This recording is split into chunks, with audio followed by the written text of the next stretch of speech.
दोस्तों, आपको कैसा लगेगा अगर आपके परिवार का कोई सदस्य उसी दिन 1 साल का हो जाए जिस दिन वह पैदा हुआ हो?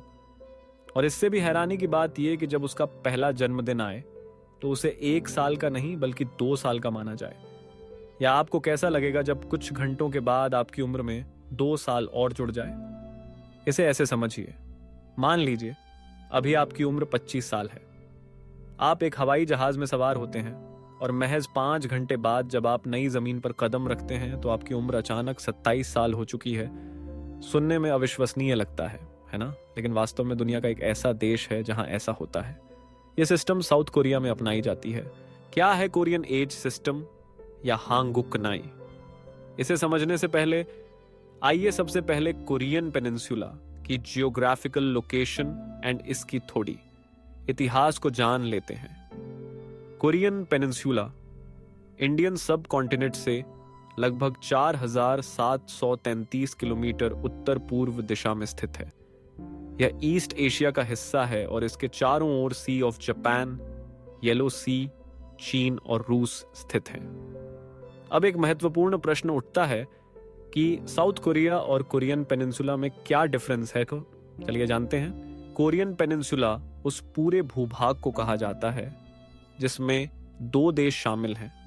उत्तर Korea officially democratic people's republic of Korea यानी किम जोंग उन का कोरिया। यह अलग बात है कि नाम और काम में दूर दूर तक कोई रिश्ता नहीं है। और दक्षिण Korea officially Republic of Korea.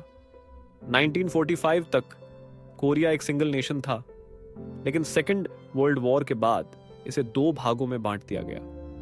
यह विभाजन 1950 से 1953 तक चले कोरियाई युद्ध, जिसे war between capitalism and communism भी कहा जा सकता है, के बाद और अधिक स्थायी हो गया। चलिए अब असली विषय पर आते हैं। कोरियन एज सिस्टम यानी हांगुक नाई। हनगुक नाई, ये हंगुक नाई क्या है? चलिए इसे थोड़ा सा देख लेते हैं। जिस तरह जर्मनी को जर्मन में डॉइचलैंड और जापान को जापानी में निहोन कहते हैं, उसी तरह साउथ कोरिया को कोरियन में हांगुक कहते हैं। और नाई का अर्थ अंग्रेजी में एज होता है। कुल मिलाकर कहें तो हंगुक नाई कुछ नहीं बल्कि कोरियन एज सिस्टम का कोरियन भाषा में ट्रांसलेशन है। कोरियाई बच्चे अपने जन्म के दिन ही 1 साल का इसलिए हो जाता है क्योंकि वहां पर ट्रेडिशनली उम्र की काउंटिंग कंसेप्शन यानी गर्भ धारण के समय से ही शुरू हो जाती है। इसे इस तरह समझिए कि जिस दिन बच्चे का जाइगोट बनता है उसी दिन से उसकी उम्र गिनी जाने लगती है। इस तरह मां के गर्भ में 40 हफ्तों लगभग 9 महीनों तक बिताए गए समय को पूरा 1 साल मान लिया जाता है। इसलिए जब बच्चा जन्म लेता है उसी दिन वह 1 ईयर ओल्ड हो जाता है। उदाहरण के तौर पर मान लीजिए एक बच्चा 3 अगस्त 2025 को पैदा होता है, तो 3 अगस्त 2025 को ही वह बच्चा 1 साल का हो जाएगा। फिर जब नया साल आएगा यानी 1 जनवरी 2026, तब वह बच्चा 2 साल का हो जाएगा, भले ही उसे जन्म लिए सिर्फ 5 महीने ही क्यों ना हुए हों। 1 मिनट, अभी अभी आपने सुना कि बच्चा अपना पहला बर्थडे के दिन 2 साल का होता है। यहां तो वो 5 महीने में ही 2 साल का हो गया, जबकि 3 अगस्त 2026 को उसकी उम्र 2 साल होना चाहिए। है ना सोचने की बात?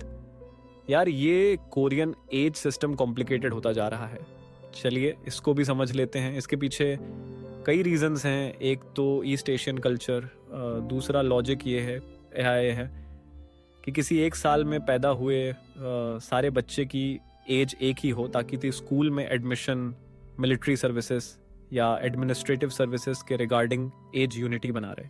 फॉर इंस्टेंस मानो एक बच्चा 2 जनवरी 2025 और एक बच्चा 2 जून 2025 को पैदा हुआ है, तो जाहिर है कि 1 साल बाद एक बच्चा as per the Korean age system 2 years old का हो जाएगा और वही दूसरा बच्चा 1.5 ईयर्स यानी 1.5 साल का होगा।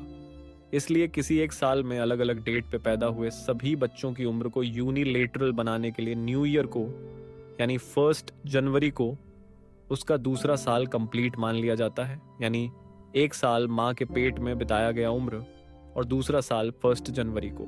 इसको और क्लैरिटी से समझते हैं। मान लीजिए दो बच्चा, एक का नाम ए और दूसरा का नाम बी है।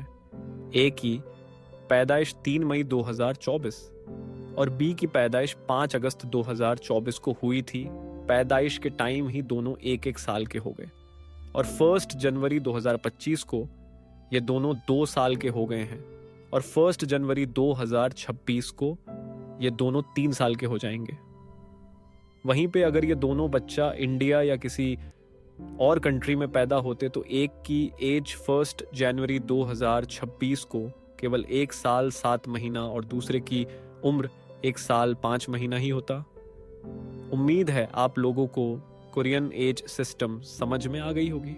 अब सवाल है, क्या हंगुक नाई या कोरियन एज सिस्टम कोरिया में हर जगह लागू होती है?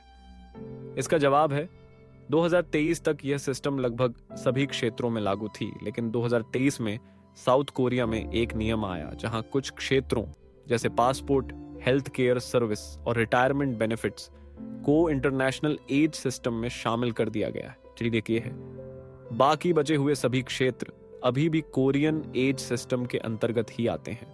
अब दूसरा सवाल उठता है कि क्या नॉर्थ कोरिया भी, जो कल्चरली, लिंग्विस्टिकली, रिलीजियसली, एथनिकली और हिस्टोरिकली एक ही राष्ट्र है, में कोरियन एज सिस्टम अपनाई जाती है?